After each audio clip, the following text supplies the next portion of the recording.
Baki ni mabani sai da ke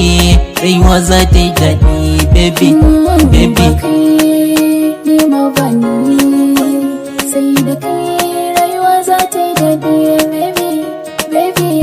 baby na baby baby baby baby na baby. Kaina na baki dan Allah ban naki karki mamaki soyayya zan baki a zuciya kwai daki har ma da cikin baki kalaman bakin ki sun sani na shauki gefe na baki ya zanyi na kai daki san ki nake baby na daga zuciya har baki so ki nake gefen riga na inja